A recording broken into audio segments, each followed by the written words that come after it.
Hi అండి, అందరికీ good morning. అందరూ ఎలా ఉన్నారు? బాగున్నారా? నేనైతే బాగున్నానండి. మీరు కూడా బాగుండాలని అయితే మనస్ఫూర్తిగా కోరుకుంటున్నా. అందరూ బాగుండాలి, అందులో నేను ఉండాలి అని నా ఆశ. ప్రతి ఒక్కరికి టీతోనే కదండి మార్నింగ్ అనేది స్టార్ట్ అవుతుంది.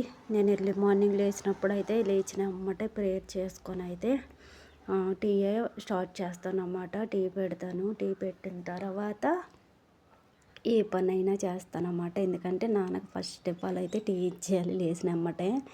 ఇంకా తను పిలిచిన ఎమ్మటే లేచేయాలి. అయితే నైట్ పడుకున్నాక తాళం అది వేసుకొని బయట పడుకున్నాము. అప్పుడు ఒక అమ్మాయి ఏమో బర్త్డే అంట. అయితే డ్రింక్ తీసుకొచ్చి ఇచ్చింది. అయితే ఇంకా ఆ టైంలో లేచి తాళం తీసి ఫ్రిడ్జ్లో పెట్టేంత ఓపిక అయితే నాకు లేదు. తాగుదామన్నా అన్నం తినేసి పాలు తాగేసి పడుకున్నాను. ఇంకా పొట్ట కూడా ఖాళీ లేదు. అందుకని చెప్పేసి పొద్దున్న లేసి అయితే ఫ్రిడ్జ్లో పెట్టాను అన్నమాట. బాగుంటాయి తాగుదామని. అయినా ఏమో అవ్వదు కదా డ్రింకు. అయితే టీ పెడుతున్నా అండి. నైట్ అయితే మేము 10 రూపాయల పాలు అయితే తెచ్చుకుంటాము. ఇద్దరికీ కదా సరిపోతుంది. నేను ఎక్కువ టీ తాగను, తక్కువ తాగుతా. అలాగే నాన్న కూడా ఎక్కువ తాగడు, లిమిట్గా తాగుతాం అనమాట. అయితే టీ పెడుతున్నాను. టీ తాగేసిన తర్వాత ఆవులకి నీళ్ళు పెట్టేసి వాటి దగ్గర తుడిచి పేడలన్నీ తీసి వంట అయితే చేసి చాలా పని అయితే ఉంది. అయితే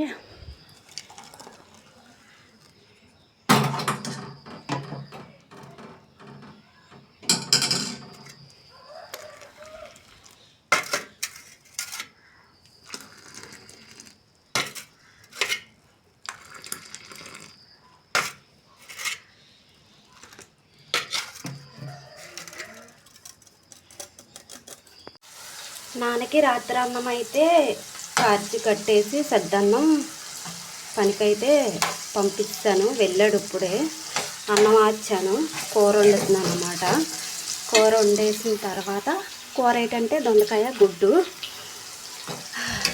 కూర వండేసిన తర్వాత నేనైతే కొద్దిగా గజ్జన్నం తినేసి గడ్డికైతే వెళ్ళాలి. 7-7:30 కల్లా వెళ్ళిపోతున్నాను గడ్డికి. ఎందుకంటే ఎండ బాగా కాసేస్తుంది కదండి, వండలేకపోతున్నాం. 7-7:30 కల్లా వెళ్తే 9 అయిపోతుంది వచ్చేసరికి.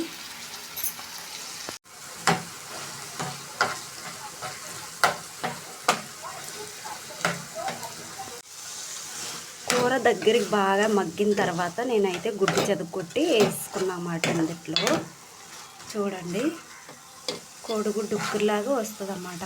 ఒక గుడ్డు వేసాను, ఎందుకంటే దొండకాయలు తక్కువ ఉన్నాయని చెప్పేసి ఒక గుడ్డు చెదగొట్టి వేసాను అన్నమాట.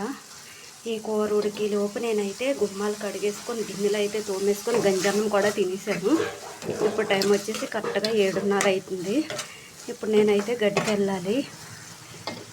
కూర అయితే రెడీ అయిపోయింది. ముగ్గు బాగుందో లేదో కామెంట్ చేయండి తప్పనిసరిగా. ఓకేనా ఫ్రెండ్స్? గడ్డికైతే వెళ్ళొచ్చేసాను. ఇప్పుడు తలస్నానం చేద్దామని మెంతులు, అవిసె గింజలు మరగబెట్టి జెల్ అయితే తీసుకుంటాను. మెంతులు అయితే ముందుగా కడిగేసి ఉంచుకున్నాం అన్నమాట. ఎందుకంటే వాటిపై ధూళి ఉంటుంది కదా. అలాగే అవిసె గింజలు ఇవి మనం వాటర్ పోసి మరగబెట్టుకుంటే సూపర్ జెల్ వస్తుంది అన్నమాట. ఆ జెల్ని మనం తీసుకొని హెయిర్కి అప్లై చేసుకుంటే మన జుట్టు అనేది చాలా బాగుంటుంది.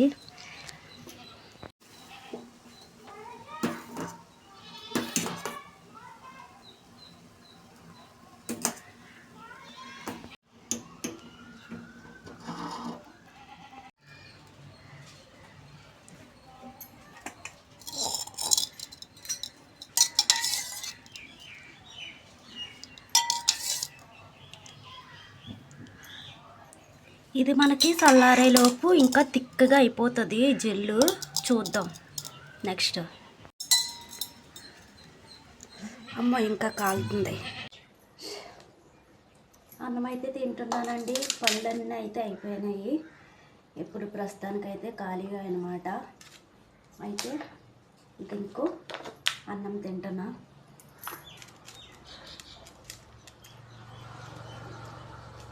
ఓకే ఫ్రెండ్స్, వీడియో నచ్చితే కనుక లైక్ చేయండి, సబ్స్క్రైబ్ చేసుకోండి, కామెంట్ చేయండి. మధ్యాహ్నం అయితే తోటలోకి వెళ్తాము. నెక్స్ట్ వీడియోలో కలుద్దాం. బాయ్.